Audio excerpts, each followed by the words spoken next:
පින්නතුනි අද ධර්ම දේශනාවෙහි මාතෘකාව හැටියට තබා ගත්තේ සත්ත ජටිල සූත්‍ර දේශනාව. මේ දේශනාව ආරම්භ වෙන්නේ මේ විදියට. ඒකං සමයං භගවා සාවත්තියං විහෙරති පුබ්බාරාමේ මිගාරමාතු ප්‍රාසාදේ. ඒ කාලේ අපේ බුදුරජාණන් වහන්සේ වැඩ සිටියේ සවැත් නුවර සමීපයේ තියෙන පූරාරාම නම් වූ ඒ මිගාරමාතු ප්‍රාසාදයේ වැඩ ඉන්න වෙලාවක මේ සූත්‍රය දේශනා කළේ. එතකොට මිගාරමාතු ප්‍රාසාදය කියන්නේ පින්නතුන් දන්නවා පූරාරාමයේ කියන්නේ විසාකා මහෝපාසිකා විසින් පූජා කරන ලද ආරාමයයි. මේ පූරාරාමයේ පින්නතුනි හැම දෙයක්ම පිළිවෙලයි. දේශනාව එක තැනක කියනවා ගණක මොග්ගල්ලාන කියන බ්‍රාහ්මණය දවසක් බුදුහාමුදුරුවෝ බලන්න පූරාරාමයට ආපු වෙලාවේ පූරාරාමයේ තියෙන පිළිවෙල දැකලා ඔහු කියනවා ස්වාමීනි භාගතුන් වහන්සේ මේ පූරාරාමය ආවට ගියාට හදපු එකක් නෙවෙයි. ඇත්තටම ස්වාමීනි භාගතුන් වහන්සේ පඩිපෙලක් පවා හරීම පිළිවෙලයි. ඒකම අරමුණු කරගෙන එදා පින්නතුනි බුදුරජාන් වහන්සේ කියනවා ගණක මොග්ගල්ලාන පූරාරාමය විතරක් නෙවෙයි මේ ශාසනයත් හරි පිළිවෙලයි. පිළිවෙලක් ඇතුව යන ශාසනයක් තියෙන්නේ. අනුපුබ්බ සික්ඛා, අනුපුබ්බ කිරියා, අනුපුබ්බ පටිපදා කියලා ඒ ආදී වශයෙන් බුදුහාමුදුරුවෝ ධර්ම දේශනා කළා. ඒ වගේමයි පින්නතුන් දන්නවා පූරාරාමේ බිමට දාපු එක පළසක වටිනාකම ලක්ෂයයි. එතකොට පින්නතුනි විසාකාවගේ යෙහෙලියක් පළසක් අරගෙන ආවා පූරාරාමයේ අතුරන්න. විසාකාව කියනව නැගණියනි ඔය අතේ තියෙන පළස වටිනාකමට වඩා අඩු වටිනාකමින් යුක්ත පළසක් මේ පූරාරාමේ කොතනක හෝ තියෙනවනම් ඒ කයින් කළා ඔය අතේ තියෙන පළස දාන්නකෝ එතෙන්ට. පින්නතුනි මේ කාන්තාව මුළු පූරාරාමේ පුරාම යනවා. මොකක් හොයන්නද? අතේ තියෙන පළසේ වටිනාකමට වඩා අඩු වටිනාකමින් යුක්ත පළසක් හොයන්න මේ බිම දාලා තියෙන එකෙන්. හොයන්න බැරි වුණා. ඒ කියන්නේ පින්නතුනි අදට වඩා එදා විහාරස්ථානවල පන්සල්වල වටිනා කියන දේවල් තිබුණා. අන්තිමට පින්නතුන්ට මතකයි ඒ කාන්තාව බොහොම දුකසේ මේ පළස දාන්න මට තැනක් නැහැ කියලා ඉන්නකොට තමයි ආනන්ද හාමුදුරුවෝ කිව්වේ භාගතුන් වහන්සේ ඇතපෙන ඇඳ ළඟ පාපිස්සක් ඇටියට ඔය පළස දාන්නට කියලා. දැන් එතකොට මෙතනින් කාරණාවක් තේරුම් ගන්නට පුළුවන් පින්නතුනි අදට වඩා එදා පන්සල්වල වටිනා ලස්සන දේවල් තිබිලා තියෙනවා. නැත්තම් ලක්ෂයක් වටින පළස් එක පළසක වටිනාකම ලක්ෂයයි පූරාරාමයට දාපුවා. එච්චර වටින පළස් දාද්දී එහෙනම් බුදුහාමුදුරුවෝ කියන්න තිබුණනේ විසාකාවිනි මේවා ඉන්නේ භාවනා කරන භික්ෂුන් වහන්සේලා ලක්ෂයක් වටින පළසක් මොකටද පූරාරාමයට කියලා. නෑ. ඒකෙන් තේරෙනවා පින්නතුනි බාහිර දේවල් වල නෙවෙයි පින්නතුනි කාමයේ හෝ රාගයේ හෝ ඇති වෙන්නේ අපි ඒ වස්තුව දිහා බලන විදිහටයි. බුද්ධ කාලයක මිනිස්සෙක් හිටියා බ්‍රාහ්මණයෙක්. ਉਹ දවසක් කල්පනා කරනවා මේ භාගතුන් වහන්සේ එළියට වැඩම කරලා මිනිස්සුන්ට බණ කියනවා අනිත්‍යයි දුක්ඛයි අනාත්මයි කියලා. යන්න ඕනේ මෙයාගේ පන්සල බලන්න කියලා මේ බමුණ පින්නතුනි දවසක් ආව ජේතවනාරාමයට. හැබැයි ගේට්ටුව ගාවට විතරයි ආවේ. ඇවිල්ලා මේ බ්‍රාහ්මණය එකපාරට හිතනවා මොන කාමයන් ප්‍රතික්ෂේප කිරීමක්ද මේ ශ්‍රමණ බවත් ගෞතමයන්ගේ. බලන්නකෝ පන්සලේ ලස්සන කියලා පින්නතුනි හැරිලා ගියා. එතකොට මේ බ්‍රාහ්මණයා ජේතවනාරාම දිහා බලපෙදී හරිද? නෑ. මෙයා හිතුවේ ඇතුළේ ඉන්න බුදුහාමුදුරුවෝ, ඒ කියන්නේ පන්සලේ ඉන්න බුදුහාමුදුරුවෝ එළියට වැඩම කළා මිනිස්සුන්ට බණ කියනවා අනිත්‍යයි දුක්ඛයි අනාත්මයි කියලා. ජේතවනාරාමෙත් නිකන් ආඩතාලෙට ඇති කියලායි මෙයා කල්පනා කළේ. ඒක බලාපොරොත්තු වෙන්නේ ආවේ. නමුත් ඒ විදියට බලාපොරොත්තු වෙන් ආවට ඒබඳු දෙයක් නෙවෙයි ජේතවනාරාමේ තිබුණේ. ඒ නිසා පින්නතුනේ බාහිර වස්තු කාමයන් නම් අපිට කාමයන්ගෙන් ඉක්මනට මිදෙන්න පුළුවන්. නමුත් බාහිර වස්තු නෙවෙයි පින්නතුනේ කාමයන් කියන්නේ. ඒ වස්තුව දිහා බලලා අපේ හිතේ යම්බදු රාගයක් කාමයක් ඇතුණක් ඒකට තමයි කාමය කියන්නේ. ඒකට තමයි රාගය කියන්නේ. එතකොට පූරාරාමේ වැඩ ඉන්නකොට එදා පින්නතුනි තේනකෝපන සමයේන භගවා සායන්න සමයං පටිසල්ලානං වුට්ටිතෝ පටිසල්ලානා වුට්ටිතෝ බහිද්වාර කොට්ටකේ නිසින්නෝ හෝති අතකෝ රාජා පසේනදී කෝසලෝ යේන භගවා තේන උපසංකමේ උපසංකමිත්වා භගවන්තං අභිවාදෙත්වා ඒකමන්තං නිසීති. එදා පින්නතුනි තථාගත බුදුරජාණන් වහන්සේ බහිද්වාර කොට්ටකේ ඒ කියන්නේ පින්නතුනි ඒ පූරාරාමේ නැත්තම් මිගාරමාතු ප්‍රාසාදේ දොරටුව ළඟ දොරකොඩ ළඟ භාගතුන් වහන්සේ වැඩ ඉන්නකොට පසේ නදී කොසල් රජුරෝ භාගතුන් වහන්සේ ළඟට ඇවිල්ලා භාගතුන් වහන්සේට වන්දනා කළා. එකත් පසකින් පින්නතුනි ඉඳගත්තා. එතකොට කොසල් රජුරෝ කියලා කියන්නේ බුදුරජාණන් වහන්සේ දැක්කොත් දැක්ක තැන පින්නතුනි ප්‍රශ්නයක් අහන කෙනෙක්. ඒකේ මනිත් පැත්ත අනාථ පින්නක තැන තමයි. කවදාවත් පින්නතුනි බුදුරජාණන් වහන්සේගෙන් ප්‍රශ්නයක් අහලා නැහැ. ඔය අනාථ පින්නක සිටුතුමා අසනීප වෙච්ච වෙලාවෙත්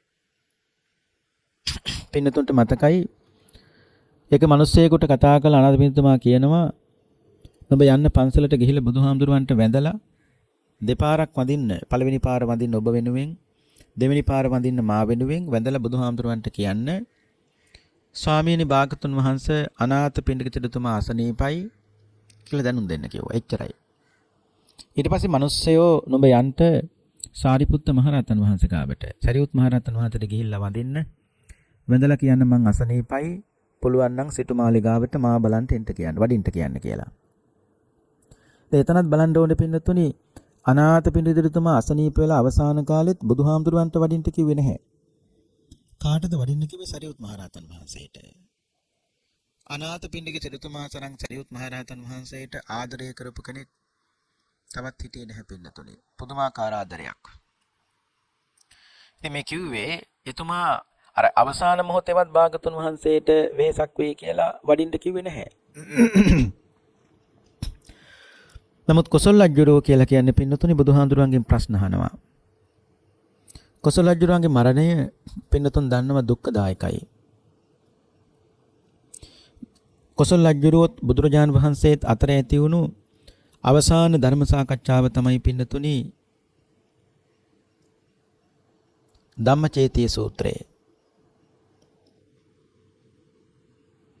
කොසල් රජුරෝ දවසක් බන්දුල සේනාධිපතියට දාව බන්දුල මල්ලිකාවට උපන් දරුවෝ 32ක් පින්නතුනි මැරුවා. මේ ඔක්කොම පුත්තු. මේ 32 මරලා බන්දුල මල්ලිකාවට ලියුමක් යවනවා. ඒ කතාව පින්නතුන්ට මතකයි. බන්දුල මල්ලිකාව වෙලා පින්නතුනි දාන බෙදනවා. එතකොට තමයි ලියුමත් ආවේ තමන්ගේ පුත්තු 32යි තමන්ගේ ස්වාමිය බන්දුල සේනාධිපතියයි මරලා කියලා. ඒ වෙලාවේ කොහොම හරි දානේ බෙදන්නගෙන ආපු භාජනයක් බිත්තේ හැපිලා බන්දුල මල්ලිකාවේ යතින් පින්නතුනි බෙදුණා. බෙදෙන දේ කොහොමත් බෙදෙනවනේ. නැති වෙන දේ කොහොමත් නැතිවෙනවනේ කියලා බන්දුල මල්ලිකාව පින්නතුනි ලියුමත් කියවලා ඒ වෙලාවේ හිත හදාගත්තා. හිත හදාගෙන නැයි පින්නතුනි පාඩුවේ දානේ බෙදුවා. බලන්නකෝ ධර්මයේ පුරුදු කළාම පුරුදු කරගත්තු කෙනෙකුට නිකන් හිතන්නකෝ පින්නතුනි පුතු 32ක් මරලා තමන්ගේ කුසින් මේ ලෝකෙට බිහි වෙච්ච තමන්ගේ ස්වාමියාත් මරලා. කවුද? කොසල් රජුරෝ. අන්න ඒ ටික කළා කොසල් රජුරෝ යනම දවසක් පින්නතුනි බුදුහාමුදුරුවෝ හම්බ වෙන්න. භාගතුන් වහන්සේ වෙලාවේ මේදත ලුම්ප කියන නියම් ගමේ කැලෑවි බුදුහාමුදුරුවෝ වැඩ හිටියේ. කොසල් රජුරෝ තනියෙන් නෙවෙයි පින්නතුනි දීඝකාරායනක නැමැත්තුමත් එක තමයි ගියේ. ඒ වෙලාවේ කොසල් රජුරෝ දීඝකාරායන නැමැත්තුමාට කියනවා නුඹ මගේ නලල් පටයි කඩුවයි තියාගෙන මෙතන ඉන්න. මම ගිහිල්ලා කැලෑවට ගිහිල්ලා භාගතුන් වහන්සේ මුණ ගැහිලා එනකන් කියලා. ඒ වෙලාවේ කොසල් රජුරෝ පින්නතුනි බුදුරජාණන් වහන්සේ ගාවට ගිහිල්ලා භාගතුන් වහන්සේට වැඳලා ඒ විතරක් නෙමෙයි බුදුහාරගේ සිරිපතුල් අල්ලලා ඉඹ පින්නතුනි වැන්දේ කොසල් රජුරෝ. බුදුහාමුදුරුවෝ අහන මේ වෙලාවේ කොසල් රජතුමනි මේ බුදු සිරුරට අද මොකද නිකන් අමුතු සැලකිල්ලක් කියලා ඇහුවා. අමුතු වැඳිල්ලක්. වෙනදත් පින්නතුනි කොසල් රජුරෝ බුදුහාමුදුරුවන්ට වඳිනවා. නමුත් අද පින්නතුනි අමුතු විදියට වඳිනවා. ඒ කියන්නේ සිරිපතුල් ඉඹ වඳිනවා. බුදුහාමුදුරුවෝ අයියාද මේ අමුතු වැඳිල්ලක් කියලා. ඊට පස්සේ කිව්වා කොසල් රජුරෝ නෑ ස්වාමිනී භාගතුන් වහන්සේ ඔබ වහන්සේටින් සම්මා සම්බුද්දයිනේ. ධර්මයේ සාක්කාතනේ සංඝයා සුපටිපන්නයි නිසා වදින්නේ කිව්වා. ඒ නිසා නෙවෙයි පින්නතුනි. මේ අර බන්දුල සේනාධිපතියයි බන්දුල සේනාධිපතියට ධාව බන්දුල මල්ලිකාවට උපන් දරුවෝ 32ක් මරලයි මේ කොසල් රජුගේ බුදුහාමුදුරු ගාවට ආවේ. ඒ වෙලාවේ කියන්නේ මම මේ දරුවෝ 32ක් මරලයි ආවේ බන්දුල සේනාධිපතියගේ කියලා. මේ හිතේ තියෙන දුක යන්න පින්නතුනි වඳින්නේ මේ. කෙසේ හෝ වේවා ඒ වෙලාවේ අර නලල්පටයි කඩුවයි මේ දෙක තිබ්බේ කාගාවද දීඝකාරායන කියන ඇමෙත්තුමා ගාව. මේ මිනිස්සයා ඇමෙත්තුමා කරපු දේ තමයි කොසල් රජුරෝ බුදුහාමුදුරුවොත් එක්ක කතා කර කර ඉන්න අතරතුර ඇමෙත්තුමා කොසල් රජුරුවන්ගේ නලල්පටයි කඩුවයි දෙක මරගෙන පින්නතුනි පැන්නා. පැනලා ගිහිල්ලා විදුඩබ කියන කුමාරයා රජ කෙරෙව්වා. රජ කෙරෙව කියලා කියන්නේ ඒ නලල්පටයි කඩුවයි දෙකම දුන්න පින්නතුනි විදුඩබට. විදුඩබ කියන්නේ වෙන කවුරුවත් නෙවෙයි කොසල් රජුරුවන්ගෙන් පුතෙක්. හැබැයි ඒ දෙවෙනි විවාහයේ. දැන් බන්දුල කියන්නේ මල්ලිකා දේවිය මැරුණට පස්සේ කොසල් රජුරුව පින්නතුනි තව විවාහයක් කරගත්තනේ. ඒ තමයි වාසබ කත්තියා කියන කාන්තාවත් එක්ක. ඒ වාසබ කත්තියාට දාව උපන් පුතා තමයි විදුඩබ කියලා කියන්නේ. විදුඩබත් එක්ක හරි යාළුයි දීඝකාරායන. එතකොට බුදුහාමුදුරුත් එක්ක කතා කරලා කොසල් රජුරුව පින්නතුනි ආපහු නගරයට එනකොට නැත්නම් එළියට එනකොට දීඝකාරායන එමෙතුමා ගේට්ටුව ගාව නැහැ පන්සලේ. ඒ නිසා එමෙතුමා කරපු දේ තමයි මේ කියන්නේ රජුරුව කරපු දේ තමයි ගියා අනේ පින්නතුනි යනකොට නගර දොරට ඔක්කොම වහලා. අන්තිමට කොසල් රජුරුව අම්බලමක තමයි පින්නතුනි අන්තිම මරණයටපත් උනේ. අජාසත් බෑනනේ කොසල් රජුරුවන්ගේ. ඇයි පින්නතුනි? ඒ බෑන උනේ කොහොමද? කොසල් රජුරුවන්ගේ පළවෙනි විවාහයේ මල්ලිකා දේවියත් එක්ක මල්ලිකා දේවියට දාව උපන් දුව තමයි වජිරා. ඒ වජිරාත් එක්ක විවාහ වුණේ අජාසත් රජුරුවෝ. අජාසත් තමයි බෑනා තමයි කොසල් රජුරුවන්ට ගෞරවයක් ඇති වෙන විදියට අවසාන කටයුතු පවා පින්නතුනි සිද්ධ කළේ. ඉතින් මේ කොසල් රජුරු බුදුහාමුදුරුවන්ට වැඳලා තේනකෝපන සමයේන සත්තච ජටිලා සත්තච නිගණ්ඨා සත්තච අචේලකා සත්තච ඒකසාටකා සත්තච පරිභාජකා මේ ආදී වශයෙන් කියනවා භගවන්තං අවිදූරේ අතික්කමන්තේ.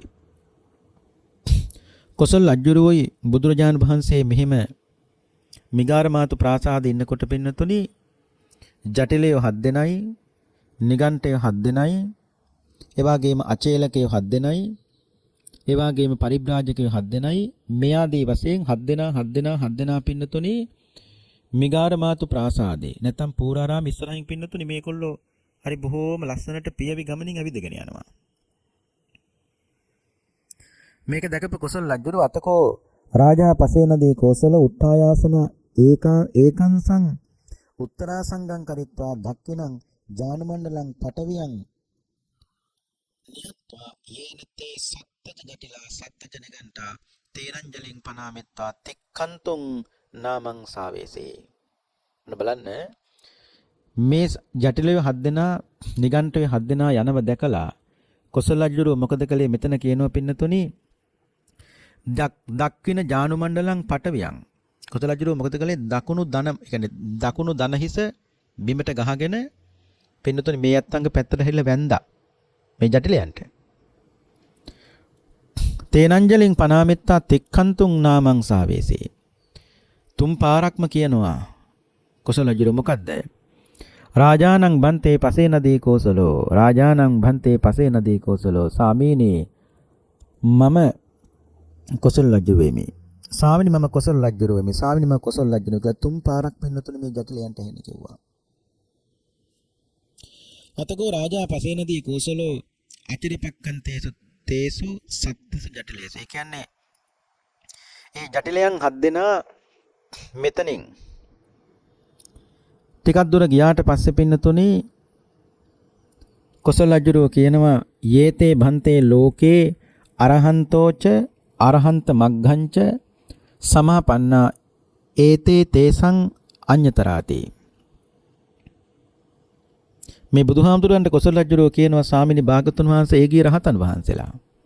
ඒ කියන්නේ කිතන කියනවා පින්නතුනි යේතේ භන්තේ ලෝකේ අරහන්තෝවා රහතන් වහන්සේලා හෝ එහෙම නැත්නම් අරහන්ත මග්ගං වා සමාපන්නා. අරහත් මගට පිළිපන්න උත්තමයෝ ගියේ කිව්වා. මොන බලන්න පින්නතුනි කොසල් රජුරෝගේ තියෙන නුවණ මදිකම. මේ ජටලිය හදනාටයි පරිබ්‍රාජක හදනාටයි නිගන්ඨය හදනාටයි අචේලක හදනාටයි දකුණු ධන මඩල බිම තියලා පින්නතුනි ධන හිස බිම තියලා තුන් පාරක් වදලා කොසල් රජුරෝ මම කොසල් රජුරෝ කියලා කිව්වා. එහෙම කියලා එහෙම දෙවට බුදුහාමුදුරන්ට කියන බුදුහාන්නේ ඔය කිය වෙන කවුරුවත් නෙවෙයි රහත්ෝ රහත් මගට පිළිපන්නයි කිව්වා. පින්නතුනි මේ වෙලාවේ කියනවා දුජ්ජානංකෝ ඒතං මහරජ තයා ගිහිනා කාමභෝගිනා පුත්ත සම්භාද සයනං අජ්ජාවසන්තේන කාසික චන්දනං පච්චනු භුන්තේන මාලා ගන්ධ විලේපනං ධාරයන්තේන ජාතරූප රජතං සාදියන්තේන ඉමේවා අරහන්තෝ ඉමේවා අරහන්ත මග්ගං සමාපන්නාති. භාගතුන් වහන්සේ කියනවා මහරජතුමනි කුදලජතුමනි ගිහි වූ කම්සප විදින ඒ වගේම දූ දරුවන් පෝෂණය කරන ඒ වගේම මල්ගඳ විලවුන් මේ ආදී සියල්ල දරන කාම්භෝගී ජීවිත ගත කරන තොප විසින් ඒ කියන්නේ රජ්ජුරුවෝ ඒ කියන්නේ ඔබ විසින් මොහු රහත් කියා හෝ රහත් මගට පිළිපන්නේ කියා හෝ ඒ කාරණාව කවදාවත් කොසල්තුමනි ඔබට දැනගන්න බෑ. ඒ කියන්නේ කොසල් රජ්ජුරුව ගිහි ජීවිතයක් ගත කරනවා ඒ වගේම දරුවන් පෝෂණය කරනවා කාර්යබහුල ජීවිත ගත කරන්නේ එබඳු කෙනෙකුට රහත්ෝ රහත් මගට පිළිපන්න අය කවුද කියලා දැනගන්නට බෑ. භාගතුන් වහන්සේ වදාළ එක දැනගන්නේ කොහොමද? සංවාසේනකෝ මහරජ සීලං වේජිතබ්බං. කෙනෙකුගේ සීලය දැනගන්න ඕන නම් කොසල් රජතුමනි ඇසුරු කරන්න ඕනේ. ඇසුරු කළා තමයි සීල් දැනගන්න පුළුවන්. ඇසුරු කරන්නේ නැතුව කෙනෙකුගේ සීල දැනගන්න බෑ. සීලය කියන්නේ පින්නතුනේ එකක්, වෘතයක් කියලා කියන්නේ තව එකක්. ඒ කියන්නේ වතක් කියන්නේ භාගතුන් වහන්සේ අපිට හොඳයි කියලා පින්නතුනි පනවපු එකක්. වෘතයක් කියලා කියන්නේ අපි අපේ වාසියට හදාගත්තු දේවල්. දැන් අපි හිතුවොත් කෙනෙක් කියනවා පින්නතුනි මම පොය නිසා බොන්නේ. එයා පොය නිසා බොන්නේ නෑ. නමුත් පොයට පහුවදා බොනවා. නමුත් එයා හිතනවා නම් මම පොයට බිව්වේ නැහැ මම පොයට බොන්නේ නැහැ. ඒකෙන් එයා විමුක්තිය හොයනව නම් ලැබෙයිද? නෑ. එහෙම හෝ බොන්නේ නැතුව ඉන්න එක හොඳයි. ඒකනේ මේ කියන්නේ. ඒ කියන්නේ ඒ ඇත්තා බොන්නේ නැත්තේ පොයට විතරයි අනිත් දවස් ටිකේ එයා බොනවා. එයාගේ සීලයත් හොඳයි පින්නතුනි පොය දවසට විතරක්.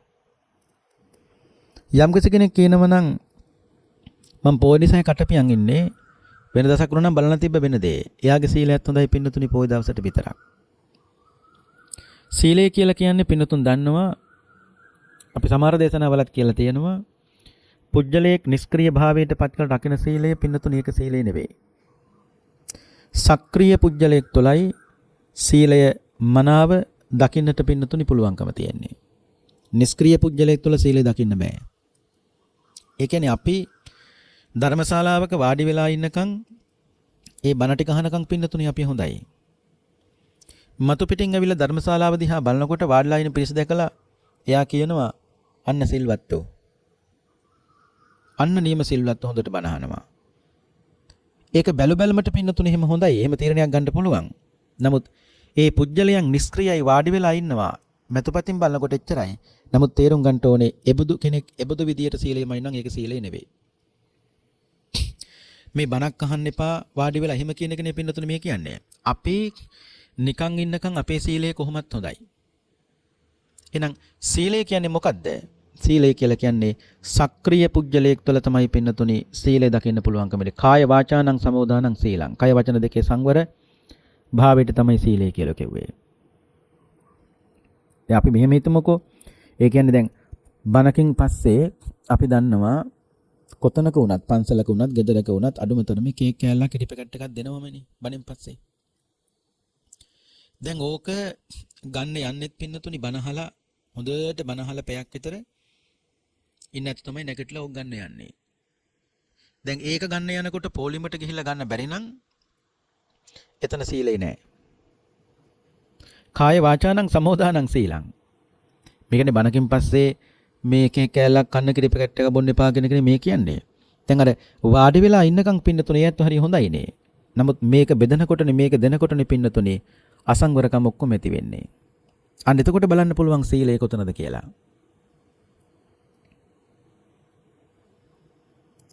ඒ කියන්නේ සක්‍රීය වෙනකොට තමයි පින්නතුනේ අපි අපේ දුර්ලකම් මතුවෙන එක කාගෙත් එහෙම තමයි. අන්නේ සක්‍රීය වෙනකොට දුර්ලකම් මතුවෙන්නේ යම් තැනකද එතන තමයි පින්නතුනේ තියෙන්න ඕන සීලය.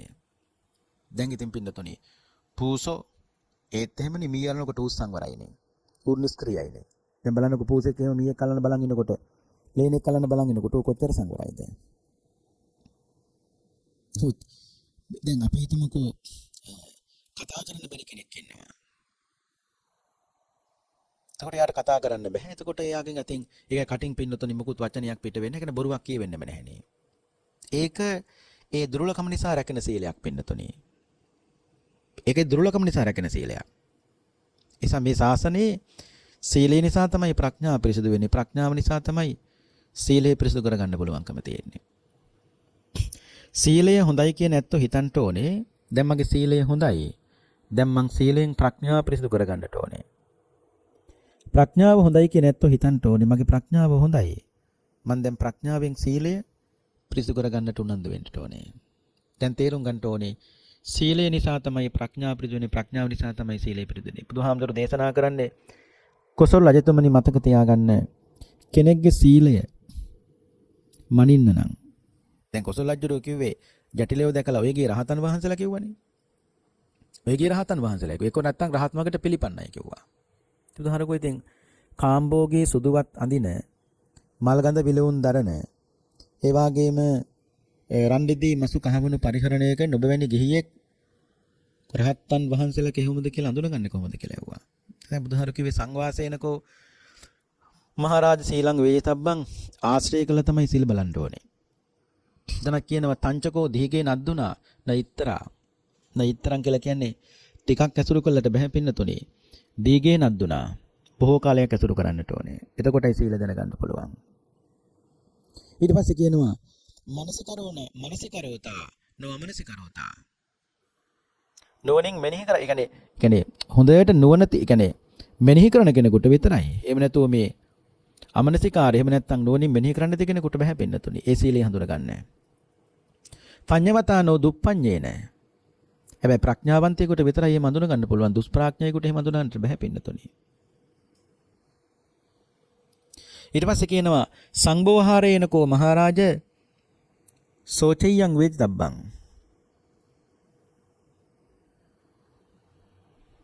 ඒ කියන්නේ සංඝෝහාරේන මේ දේශනාවේ කියනවා පින්නතුනි යම් කිසි කෙනෙක්ගේ කතා විවහාරයෙන් සෝචයං පාරිශුද්ධත්වය මොකක්ද කියලා අවබෝධ කරගන්න පුළුවන්. කතාවෙන් තේරුම් ගන්න පුළුවන් කෙනෙක්ගේ පාරිශුද්ධත්වයේ පින්නතුනි කොහොමද කියලා. ප්‍රඥාවන්තයාගේ ලක්ෂණ 10ක් පැරණි සංස්කෘත පඬිවරයෙක් පින්නතුනි කියලා තියෙනවා. අක්‍රෝධ මාරෝග්‍ය ජිතේන්ද්‍රියත්වං දයාක්ෂමා සර්වජනප්‍රියත්වං නිලෝභි දාතා භය ශෝක මුක්තිර ඥාන ප්‍රභේදා දස ලක්ෂණානි. ඥාන ප්‍රභේද දස ලක්ෂණානි. ප්‍රඥාවන්තගේ ලක්ෂණ 10ක් තියෙනවා. එක අක්‍රෝධ. නුවණ හඳුනා ගන්න ප්‍රධාන ලක්ෂණයක් තමයි පින්නතුනි කෙනෙක්ගේ කේන්ති ගන්න නැත්තම්. ක්‍රෝධ කරන්නේ නැත්තම් එයාගේ ප්‍රඥාවේ තරම හොයාගන්න පුළුවන් පින්නතුනි. සමහරව අස්ථානෙත් කිපෙනවනේ. ඒ කියන්නේ නිකන් නිකරුණේ පින්නතුනි සමහරු කේන්ති ගන්නවා. කිසිම තිකේරුමක් නැති වැඩ ඒවා. පොඩි දෙයටත්. ඒ කියන්නේ ගෙදරක ලයිට් එකක් දැම්මත් කාමරයක ලයිට් එකක් දැම්මත් ඒ පොඩි දේවල් වලට පින්නතුනි හරියට කේන්ති ගන්නවා. සමහර වෙලාවට ඉතින් කියලා බැරි මෙතන එහෙම කේන්තියක් එන්න පුළුවන්. නමුත් ඒ වගේ පොඩි දේවල් වලට පින්නතුනි එහෙම තේරුමක් නැහැ මේ හිත දූෂණය කරගන්න එක අපරාධේ. දෙනික තමයි අක්‍රෝධ ආරෝග්‍ය කියලා කියන්නේ නිරෝගී කමෙන් පින්නතුනි ප්‍රඥාව තේරුම් ගන්නට පුළුවන්. ජිතේන්ද්‍රියත්වං කියලා කියන්නේ ඉන්ද්‍රියන්ට වසඟ නොවි කෙනෙක් කටයුතු කරනවා නම් එයාගේ ප්‍රඥාව තේරුම් ගන්නට පුළුවන්. දයා කියලා කියන්නේ පින්නතුනි මේ දයාව එහෙම නැත්නම් අනුකම්පාව, ක්ෂමා කියලා කියන්නේ ඉවසීමෙන් ප්‍රඥාවන්තයාගේ ස්වභාවය තේරුම් ගන්නට පුළුවන්. ඊළඟට ජනප්‍රියත්වං කියලා කියන්නේ සෑම දිනාටම ප්‍රියව කටයුතු කරන පුජ්‍යලයක් බවට පත් වෙනවා නම් එයාගේ ප්‍රඥාව තේරුම් ගන්නට පුළුවන්. නිර්ලෝභී ලෝභ නැතිකම තියෙනම නම් පින්නතුණි යාගේ ප්‍රඥාව තේරුම් ගන්න පුළුවන්.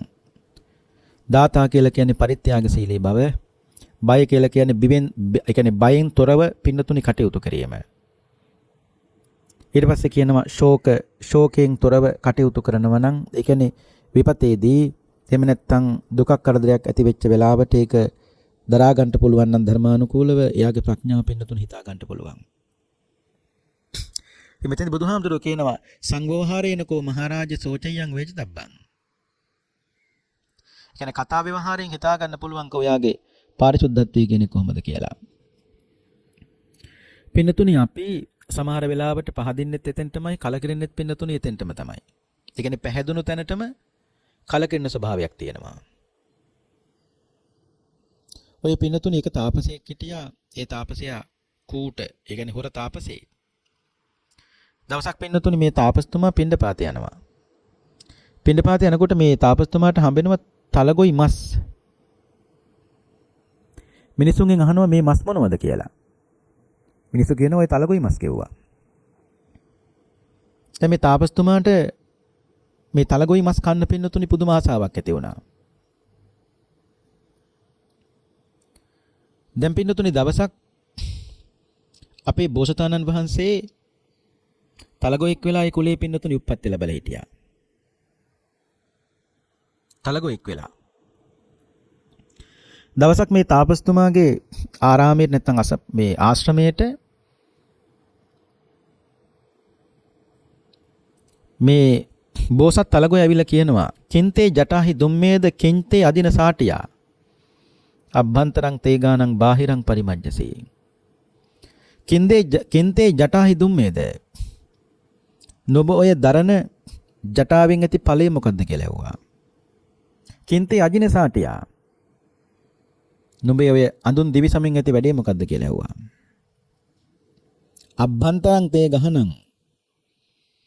අබ්බන්තරං තේ ගහනං මේ අභ්‍යන්තරේ හරි අපිරිසිදුයි. බාහිරං පරිමජ්ජසේ බාහිරේ නම් හරි පිරිසිදුයි කව නමුත් අභ්‍යන්තරයේ කුණු වෙලා කිව්වා.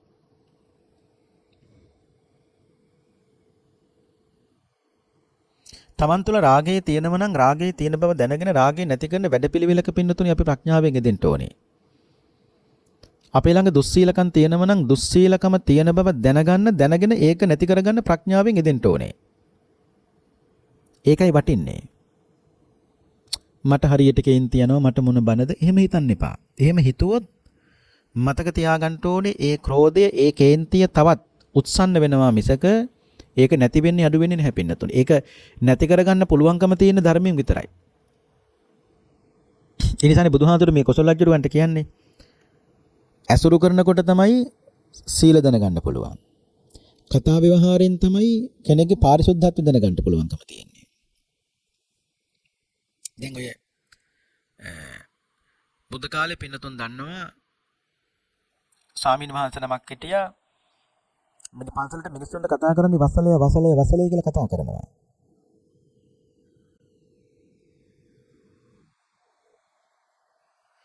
එතකොට අනිත් භික්ෂුන් වහන්සේලා කල්පනා කළා දැන් මෙහෙම කතා කරන එක හොඳ නෑනේ මේ භික්ෂුන් වහන්සේ පන්සලේ මිනිස්සුන්ට කතා කරන වසලේ කියලා.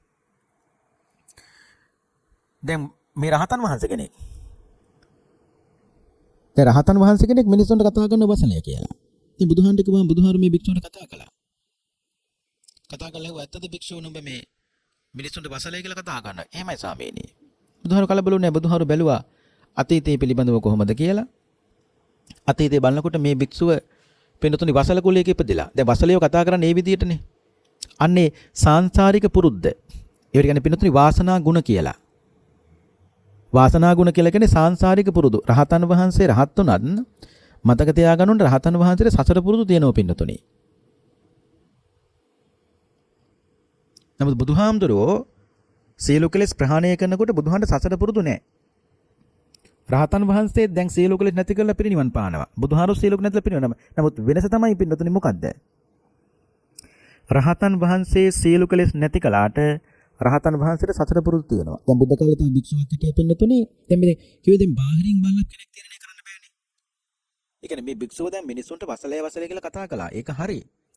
ඒක වරදක් තමයි. නමුත් පින්නතුනි බාහිරින් කියන්නට බෑනේ. මෙයාගේ අභ්‍යන්තරය මොකද්ද කියලා.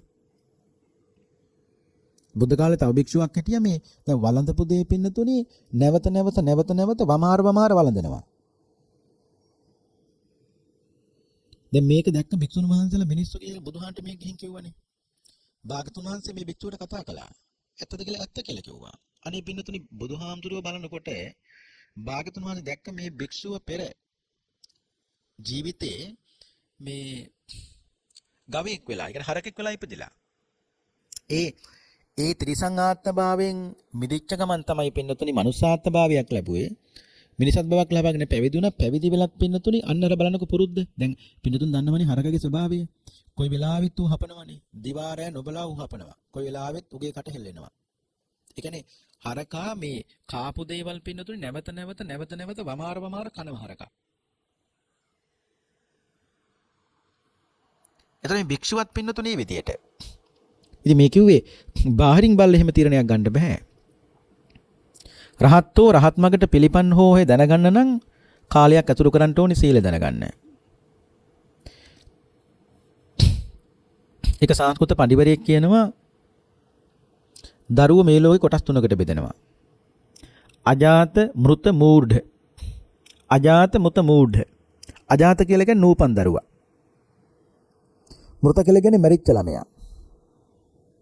මූර්ඛ කියලා කියන්නේ මෝඩ ළමයා. අජාත කියන්නේ නූපන් දරුවත් හොඳයි. මෘත මැරිච්ච ළමයාත් හොඳයි. ඒ කියන්නේ පින්නතුනි නූපන් ළමයා හොඳයි කියන්නේ තම ඉපදලා නැහනේ. මව කුසේ ඉන්නකොට පින්නතුනි දුකක් තියෙනවා. ඒක වෙනම කතාවක්. නමුත් ඉපදලා නැති නිසා දුකක් නැහැ. මෘත මැරිච්ච ළමයා මැරුණා. ඉතින් ඒ වෙලාවේ තියෙන දුක විතරයි. ඉතින් ඒක ඉවරයි.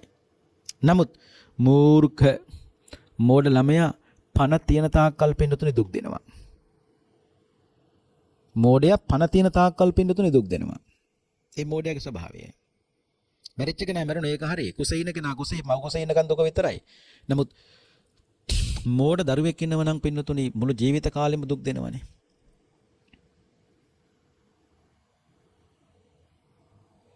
ඊට පස්සේ බුදුහාමුදුරුවෝ දේශනා කළා පංචකෝ පඤ්ඤවතානෝ දුප්පඤ්ඤේන. ඒකම ඇතුළු ඒ කියන්නේ පිරිසුදු බව දැනගන්නත් ඕනේ. ප්‍රඥාවන්තයෙක් තමයි දුෂ්ප්‍රඥයෙකුට බෑ කුසලච්චමනේ.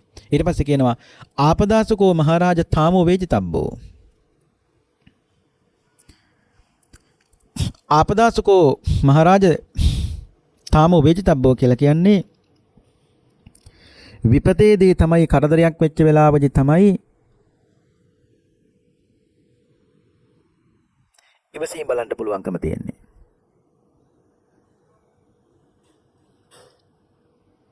විපදේදී තමයි පින්නතුනි ඥාන ශක්තිය කෙනෙක්ගේ බලන්න පුළුවන්කම තියෙන්නේ. තාමෝ වේජිතබ්බෝ. විපතක් වෙච්ච වෙලාවටනේ පින්නතුනි ඥානය ඉස්සරහට ගන්න ඕනේ. විපත්තේදී දිරිමත් වෙන්න ඕනේ. හැකියාව තිබියදී පින්නතුනි අපි ඉවසන්න පුරුදු වෙන්න ඕනේ. පින්නතුන්ට මතකනේ වන්නපත ජාතකෙ එහෙම. දැන් වන්නපත ජාතකේ ඔන්න බලන්නකෝ විපතේදී ඥානය කොච්චර තියෙනවද කියලා නම් අර වන්නපත ජාතකයේදී බෝවතන් වහන්සේ ප්‍රධාන කණ්ඩායමක් පින්නතුනේ කාන්තාරයක නැත්තම් ඒ කැලෑව ඇවිදගෙන යනකොට වතුර තිබුණේ නැහනේ. නමුත් දැක්ක පින්නතුනේ යම් තැනක තියෙන මොකද ඊතන ගහක්. ගහක් ඇදෙන්නේ නැහනේ පින්නතුනේ වතුරක් නැතුව. එතකොට බෝවතන් වහන්සේ කල්පනා කළා මේ ඊතන ගහ තියෙන තැන අනිවාර්යෙන් වතුර තියෙන්න ඕනේ. එතන හැරු වතුර ලබා ගත්තා. අන්න බලන්නකෝ. විපතේදී ඥානෙ ඉස්මතු වෙනවා. නලපාන ජාතකෙත් පින්නතුන්ට මතකයි. ඒක අපි පුංචි කාලේ ඉඳලා පින්නතුන් ඉගෙන ගත්තා. එතකොට කිසා ගෞතමිය. දැන් කිසා ගෞතමියට විපතක් ඇති වුණා. මොකද්ද විපත? අර දරුවා. නැති වෙච්ච වෙලාවේ බුදුහාරු ගාවට එනකොට බුදුහාමුදුරුවෝ කිව්වේ නොමලගෙන් අබෑට හොයන් යන්න කියලා. දැන් අබෑට හොයන් යන කිසා ගෞතමියට අන්තිමට හම්බුනේ මොකද්ද? නිවනනේ පින්නතුනේ. විපතේදී ඥානේ කියන්නේ ඇයි අන්තිමට තේරුම් ගත්තා. මේ විපතත් සැපතට පෙරලා ගත්ත පින්නතුනේ ඥානේ නිසා. ඒ හැමදාම දුකෙන් හිටියනම් සෑමදාම දුකේ තමයි.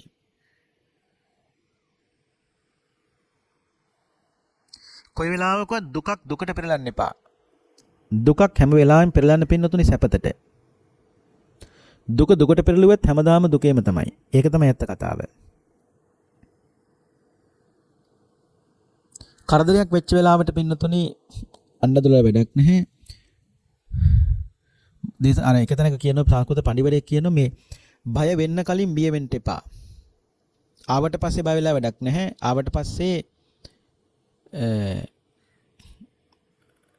ඒක පින්නතුනේ දැන් ඇවිල්ලානේ. ඒ බය ඇවිල්ලානේ. ඒ කියන්නේ සමහරු ඒ කියන්නේ විපතක් මොකක් හරි එන්න කලින් පින්නතුනේ බය වෙනවා. ආවට පස්සේ බය වෙලා වැඩක් නැහැ. මොකද ඒක දැන් ඇවිල්ලානේ. දැන් කරන්නේ ඒ බය ආවට පස්සේ කරන්න ඕනේ එකම දේ තමයි පින්නතුනේ මොකද්ද? බය ආවට පස්සේ කරන්න ඕනේ තමයි ඊට අදාළ දේ ඒක නැති කරගන්න පින්නතුනේ කරන්නට ඕනේ. මංගල සූත්‍රයේ බුදුහාමුදුරු දේශනා කළේ ඒකනේ. මොකද්ද? පුට්ඨස්ස ලෝක ධම්මේහි චිත්තං යස්සන කම්පති අශෝකං විරජංකේමං ඒතම් මංගල මුත්තමං. පුට්ඨස්ස ලෝක ධම්මේහි මේ අටලෝ දහමෙහි කම්පා නොවීම කියන කාරණාව පින්නතුනේ යමෙක් තේරුම් ගන්න ඕනේ. ඊට පස්සේ භාග්‍යතුන් වහන්සේ වදාළ සාකච්ඡායකෝ මහරජ පඤ්ඤා වේචිතබ්බා. කෙනෙක්ගේ ප්‍රඥාව දැනගන්න පුළුවන් පින්නතුනේ කොතෙන්ද? සාකච්ඡා කරනකොට. කෙනෙක් කතා කරනකොට පින්නතුනේ කතා කරනකොටයි ප්‍රඥාව මනාව දකින්න පුළුවන්කම තියෙන්නේ. ඒකත් කියන බුදුහාමුදුරුවෝ සාචකෝ දීගේ නද්දුනා නයිතරං. බොහෝ කාලයක් ඒක කරන්න ඕනේ මේ කෙටි කාලයක් කරන්නට බෑ.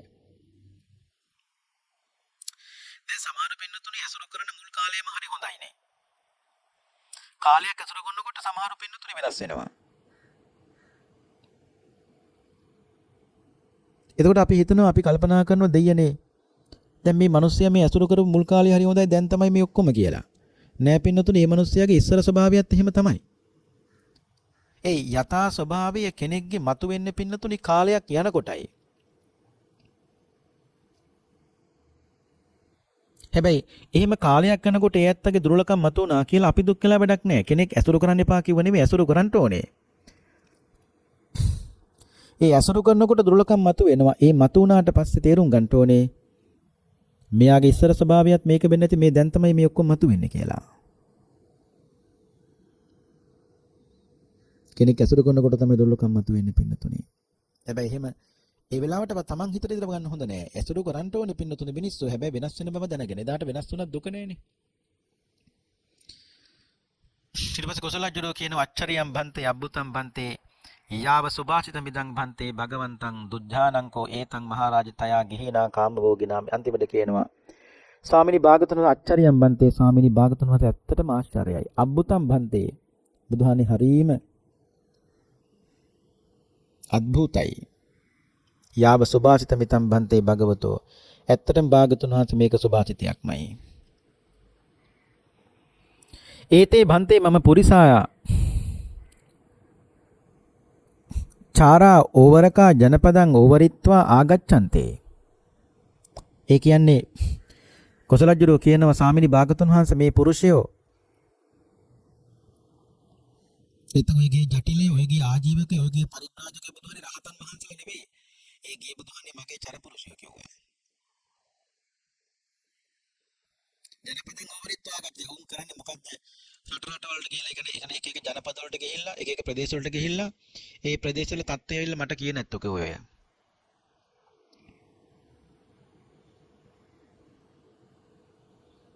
ස්වාමීනි භාගතුන් වහන්සේ කොසලජ්ජුරුව කියනවා ඔය ඇත්තෝ දැන් ඔය ගිය ඇත්තෝ ජටිලයෝ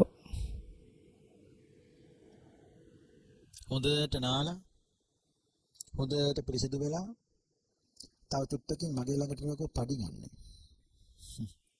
කියන්නේ කොසලජ්ජරෝ තමයි පින්නතුනි මේ ජටිලයේ හත් දෙනා යාජකයෝ හත් දෙනා පරිබ්‍රාජකයෝ හත් දෙනා මේ ගිහිල්ලා මේ අවල තියන්නේ. ඔන්න බලන්නකෝ. ඒකයි කිව්වේ භාගතුන් වහන්සේ අන්තිමට කියන අතකෝ භගවා ඒතමත්තං විදිත්තා තායන් වේලායන් ඉමං ගාතායන් අභාසේ. බුදුහාරු ගාතාව දේශනා කළේ. නවන්න රූපේන නරව සුජානෝ නවිස්සසේ ඉස්තර දස්සනේන සුසඤ්ඤතානං හි ව්‍යංජනේන අසඤ්ඤතා ලෝකෙ විවංචරන්ති. නරෝ සුජානෝ. උදාහර කියනවා රූප සටහනින් බාහිර දේවල් වලින් කවදාවත් මිනිස්සු අඳුරන්න බෑ. නවිස්සසේ ඉස්තර දස්සනේන සුසඤ්ඤතානං හි ව්‍යංජනේන අසඤ්ඤතා ලෝකෙ විවංචරන්ති. සංවර අය වගේ මේ ලෝකේ අසංවරය හැසිරෙනවා කිව්වා. සංවර අය විදියට අසංවර අය මේ ලෝකෙ පෙනී ඉන්නවා. පතිරූපකෝ මත්තිකෝ කුණ්ඩලෝව ලෝහඩ මානෝව සුවන්න චන්නෝ චරන්ති ඒකේ පරිවාර චන්න අන්තෝ අසුද්ධා බහිසෝබමානා. ඒ කියන්නේ පතිරූපකෝ මත්තිකා කුණ්ඩලෝව. ඒ කියන්නේ මෙතන කියනවා ඇතුළත අපරිසිදු වුණු ඒත් පිටතින් සරණයක් ආලේප කරපු මැටි නැත්තම් මැටි පිනක් තියෙනවා පින්නතුනි. කියන්නේ මැටි කුණ්ඩලාභරණයක් මොකක් හරි. ඒක පින්නතුනි මැටි තියෙන ඇතුලේ නමුත් වටේට රත්තරන් ආලේප කළා. ඉතින් බැලුබල පේන්න පින්නතුනි මේක රත්තරන් කැබල්ලක් වගේලනේ.